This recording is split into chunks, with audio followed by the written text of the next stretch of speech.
26 જાન્યુઆરીએ કેમ કરવામાં આવે છે પ્રજાસત્તાક દિવસની ઉજવણી?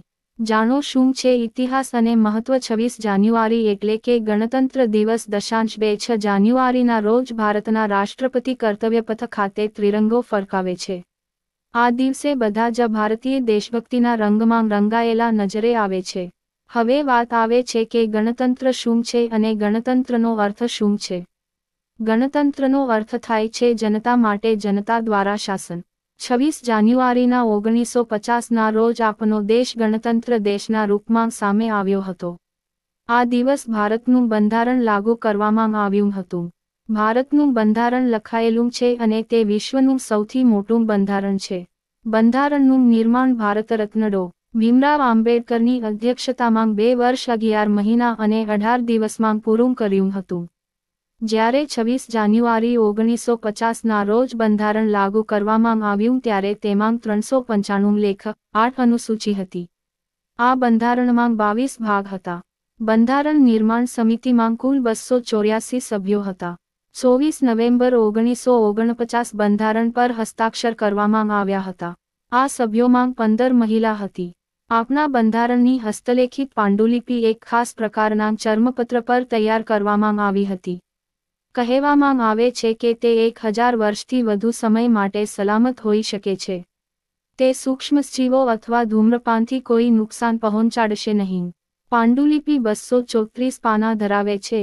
તેનું વજન કુલ 13 કિલો છે. બંધારણ અમલમાં આવ્યા પહેલા જ 26 જાન્યુઆરીનું ઘણું મહત્વ હતું કારણ કે રાષ્ટ્રને સ્વતંત્ર બનાવવા માટે ભારતીય રાષ્ટ્રીય કોંગ્રેસનું અધિવેશન પંડિત જવાહરલાલ નહેરુની અધ્યક્ષતામાં 1929માં યોજાયું હતું.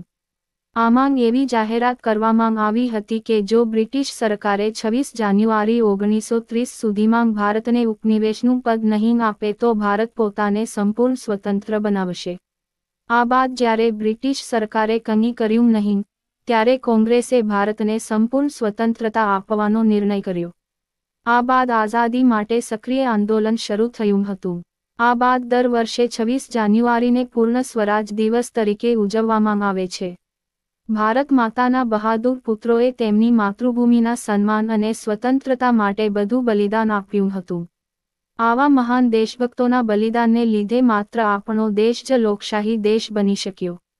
આપણા દેશમાં બહાદુરીનો ઇતિહાસ દરેક પગલે લખાયેલો છે. દેશના પ્રથમ રાષ્ટ્રપતિ ડો.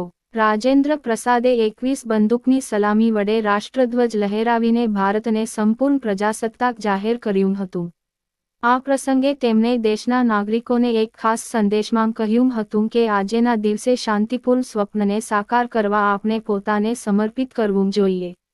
જેને આપણા રાષ્ટ્રપિતા અને ઘણા આગેવાનો અને સ્વતંત્રતા સંગ્રામના સૈનિકોને પ્રેરણા આપી કે આપણા દેશમાં વર્ગહીન, સહકારી, મુક્ત અને સુખી સમાજની સ્થાપનાના સ્વપ્નને સાકાર કરવા. આપણે આ દિવસે યાદ રાખવું જોઈએ કે આજનો દિવસ આનંદની ઉજવણી કરતા સમર્પણનો દિવસ છે.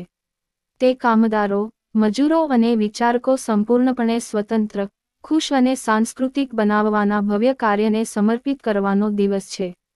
26 જાન્યુઆરી 1950ના સવારે 10:18 પર ભારતની બંધારણ લાગુ કરવામાં આવ્યું હતું. વર્ષ 1950માં પહેલા ગણતંત્ર દિવસ પર ઇન્ડોનેશિયાના રાષ્ટ્રપતિ સુકર્નો મુખ્ય મહેમાન તરીકે હતા. ભારત દેશના ગામે ગામ 26 જાન્યુઆરીના દિવસને ગણતંત્ર દિવસ તરીકે મનાવવામાં આવે છે.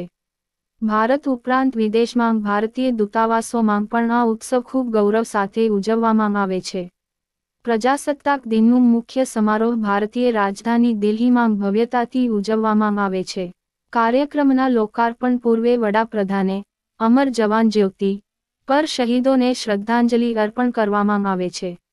આ પછી રાષ્ટ્રપતિ તેમના બોડીગાર્ડ્સ સાથે ઇન્ડિયા ગેટ પર પહોંચે છે, જ્યાં વડાપ્રધાન તેમનું સ્વાગત કરે છે. આ પછી રાષ્ટ્રીય ગીત સાથે ધ્વજારોહણ થાય છે. એરોપ્લેન દ્વારા પુષ્પાંજલિ આપવામાં આવે છે. ત્રિરંગો, ફુગ્ગાઓ અને સફેદ કબૂતરો આકાશમાં છોડવામાં આવે છે અને સૈન્ય જવાનો દ્વારા પરેડ કરવામાં આવે છે. પરેડ વિજય ચોકથી શરૂ થાય છે અને રાજપથ થઈને લાલ કિલ્લા પર સમાપ્ત થાય છે. દેશના સૈનિકો વિવિધ પ્રકારના શસ્ત્રો, મિસાઇલો, ટેન્કો, હવાઈ જહાજો વગેરેનું પ્રદર્શન કરે છે. રાષ્ટ્રપતિને સલામ કરે છે અને તેમની આધુનિક સૈન્ય ક્ષમતાનું પ્રદર્શન કરે છે અને વિશ્વાસ અપાવે છે કે તેઓ આપણું રક્ષણ કરવા સક્ષમ છે. વિવિધ રાજ્યોની ઝાંખીઓ સાથે સાંસ્કૃતિક જીવન, ડ્રેસ, રિવાજો ઔદ્યોગિક અને સામાજિક ક્ષેત્રમાં આવેલા પરિવર્તનની તસવીર રજૂ કરે છે. આ પછી સત્તાવાર રીતે 29મી જાન્યુઆરીએ બીટિંગ રિટ્રીટ સેરેમની સાથે પ્રજાસત્તાક દિનની ઉજવણી સમાપ્ત કરવામાં આવે છે.